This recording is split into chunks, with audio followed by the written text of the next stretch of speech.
আলো ও ডেইলি স্টারে আগুনের ঘটনায় কয়েকজনের পরিচয় শনাক্ত করা হয়েছে। তাদের গ্রেপ্তার করতে আইনি পদক্ষেপ নেওয়া হচ্ছে বলে জানিয়েছেন ধর্ম উপদেষ্টা আ.ফ.ম. খালিদ হোসেন।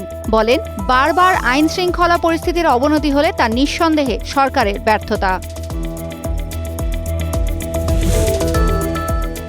আগামী নির্বাচন ও গণভোট উপলক্ষে আইন শৃঙ্খলা পরিস্থিতি নিয়ে নির্বাচন কমিশনের সাথে বৈঠক করেছেন তিন বাহিনীর প্রধান। বৈঠকে নির্বাচন পূর্ব আইন শৃঙ্খলা পরিস্থিতি পর্যালোচনা, অবৈধ অস্ত্র উদ্ধার, নির্বাচনী আচরণবিধি সহ নানা বিষয়ে আলোচনা হয়।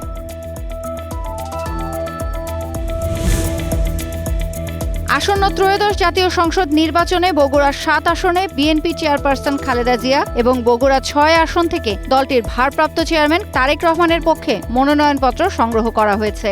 ধাপে ধাপে নির্বাচনী কার্যক্রম গুছিয়ে আনছে বিএনপি।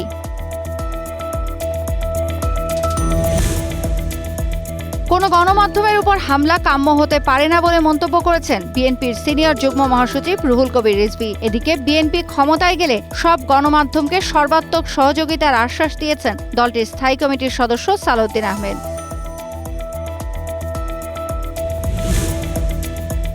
পরিপূর্ণ সামরিক মর্যাদায় মুক্তিযুদ্ধের deputy chief of staff A K খন্দকারের দাফন সম্পন্ন হয়েছে। এর আগে দুপুরে বিমান বাহিনীর ন্যাশনাল প্যারেড গ্রাউন্ডে তার জানাজা অনুষ্ঠিত হয়। জানাজা শেষে জাতির এই শ্রেষ্ঠ সন্তানকে গার্ড অফ অনার প্রদান করা হয়।